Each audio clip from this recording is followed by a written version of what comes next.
Tôi sinh ra và lớn lên ở làng nghề mộc cổ truyền Tràng Sơn, một ngôi làng rất nổi tiếng với nghề mộc cổ truyền. Từ bé thì tôi quen với tiếng chảng, tiếng đục, và tôi nhớ có những chiều từ cánh đồng đầu làng tôi nhìn lên trên đỉnh núi Tản. Tôi nhớ đến truyền thuyết mà các bậc cha ông ở trong làng tôi kể lại. Cụ Phò Sần cùng hiệp thợ làng tôi được mời lên làm đền thờ cho Thánh Tản Viên. Thì từ cái truyền thuyết đó và cái tên làng tôi gắn với cái nghề mộc cổ truyền Tràng Sơn đó, tôi cảm thấy rất là tự hào với cái nghề mộc.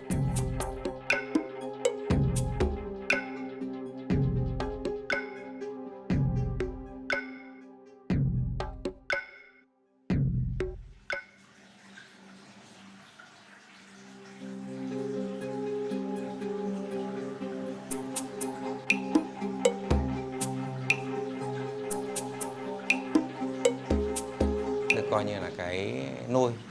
của cái nghề làm nhà gỗ cổ truyền của cái xứ Đoài ở cái vùng Hà Tây xưa. Từ bé đó thì tôi cũng nhìn các cái cha anh làm đó, và tôi cũng làm cái nghề đó. Tôi thì làm chạm khắc hoa văn.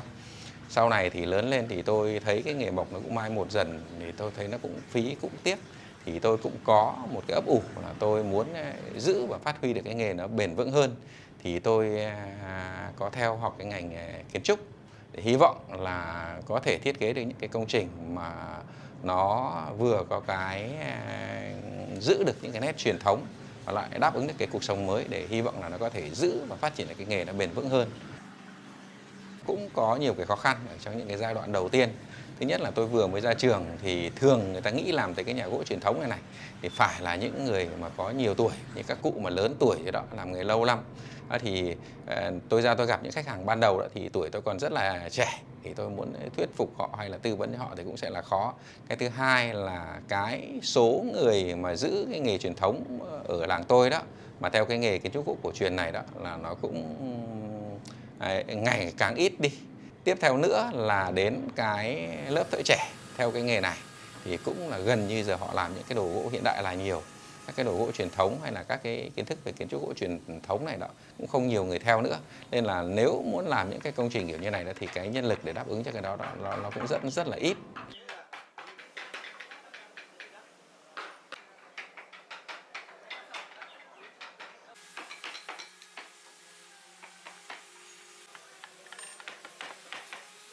Thì từ cái những năm cỡ khoảng độ tầm 8 cho tới 10 tuổi đó, thì tôi có theo học cái nghề của cái người ông trẻ của tôi. Thì từ bé đó tôi gắn và với cái nghề mà làm chạm khắc hoa văn của nó rất là sâu, và tôi có thể cũng coi như là có một chút xíu được coi như là anh em trong nghề đó bảo là tôi có cái năng khiếu với cái làm hoa văn này. Nên là từ bé tôi gắn với cái đó. Cũng gần như là trong một cái chặng đường cũng rất là dài rồi, nó gần như nó ngấm vào máu thịt đó. Thì sau khi tôi đi lớn lên, tôi bắt đầu làm những công trình đầu tiên đó, thì tôi nghĩ là thấy là những cái giá trị hoa văn của các cụ để lại nó có nhiều cái giá trị mà tôi thấy có giá trị mỹ thuật rất là cao. Nhưng mà hiện giờ thì cái lớp thợ trẻ đó thì gần như là cũng ít người quan tâm, hoặc là có cái khả năng mà áp dụng nó vào trong cái thực tế. Thì tôi cũng có một cái dự định, một phần quyết tâm cũng được, là tôi sẽ đào sâu những cái hoa văn đó. Tôi dựa trên những cái vốn cổ của các cụ, tôi đưa vào trong các cái công trình của mình, và tôi cũng có sáng tạo thêm những các cái hoa văn mà dựa trên cái tinh thần truyền thống để áp dụng cho các cái công trình của mình, để hy vọng một phần là nó lưu giữ được những cái giá trị truyền thống của các cụ, được in dấu ở trên các cái công trình đó cho các thế hệ về mai sau.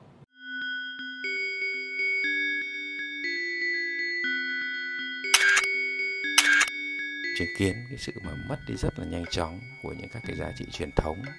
thì tôi cảm thấy rất là tiếc, vì có những cái giá trị và cái tinh hoa của nghề nó được đúc kết qua rất nhiều trăm năm, rất nhiều đời, được sinh ra và lớn lên từ một cái ngôi làng mà thấm đẫm cái truyền thống như vậy đó, thì tôi thực sự là tôi cảm thấy rất là tiếc nuối. Từ đó thì tôi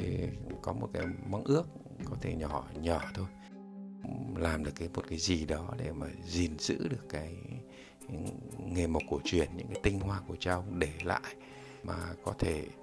được lan tỏa tới mọi người hơn. Và nếu được thì có thể mà gìn giữ được và phát huy nó ở trong cái cuộc sống hiện nay.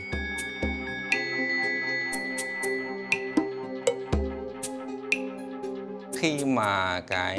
tình hình dịch bệnh nó xảy ra đến thì nó cũng là một cái mà bất khả kháng, cũng khó khăn chung. Cái đó thì chắc cũng khó tránh khỏi. Nhưng mà tôi cũng nghĩ có một cái quan niệm là đó cũng chính là một cái khoảng thời gian mà chúng ta có thể dừng lại. Chúng tôi tập trung vào để làm những cái việc mà nó phù hợp ở trong cái đó. Thì trong cái thời gian dịch bệnh như vừa rồi đó thì tôi có tập trung làm cái dự án về cái hoa văn Việt Nam. Và hy vọng là để chúng tôi có thể đào sâu được hơn về những cái giá trị truyền thống ở các cái đường nét hoa văn. Và trong cái cách tiếp cận thì tôi cũng có giới thiệu quảng bá online qua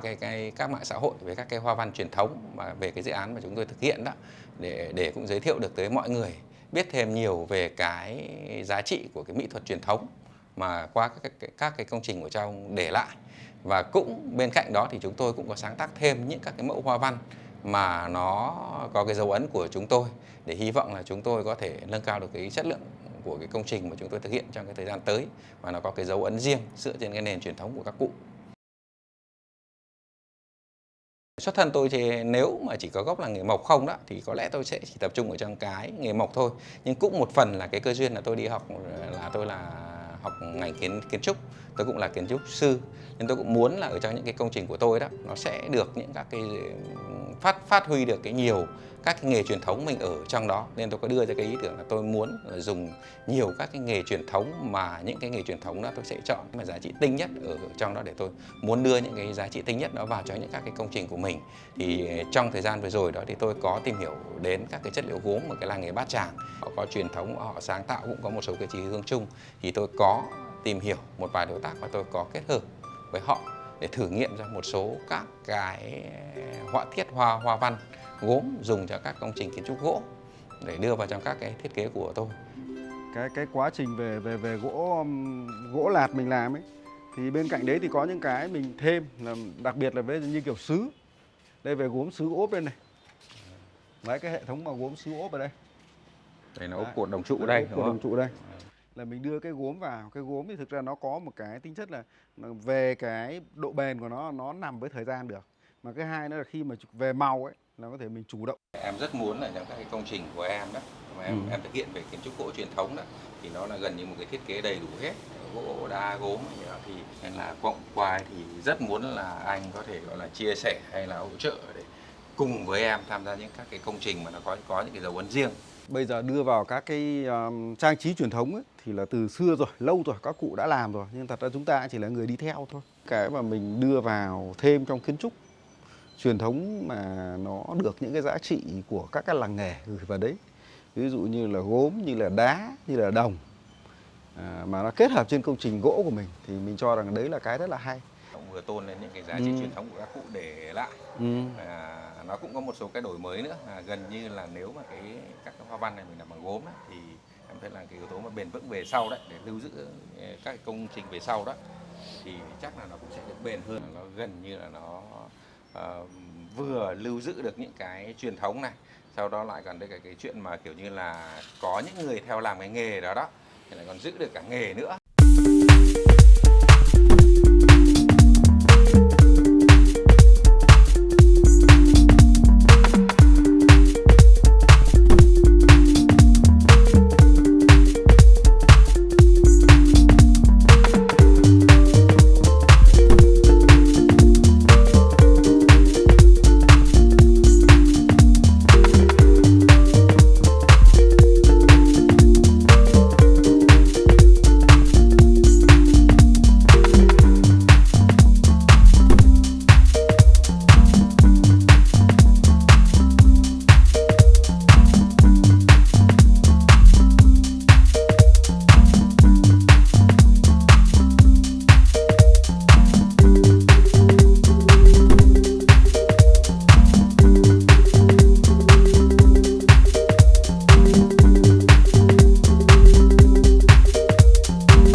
Dấu mình cũng cứ đánh dấu như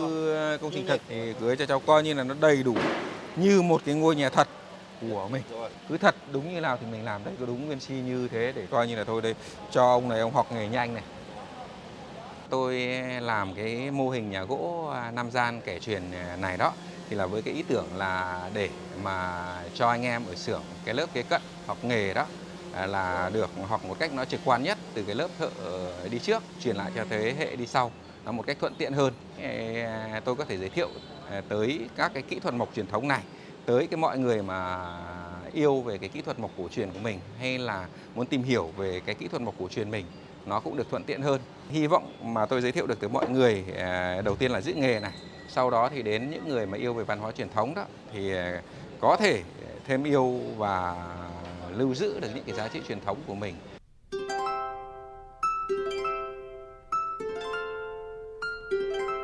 Tôi hy vọng là với cái vốn cổ của các cụ để lại như này đó thì tôi thấy nó có rất nhiều cái giá trị tinh hoa. Nếu mà mình mà làm càng ngày càng tốt thì tôi hy vọng đấy là một cách mà để mà nó gìn giữ những cái truyền thống nó bền vững hơn.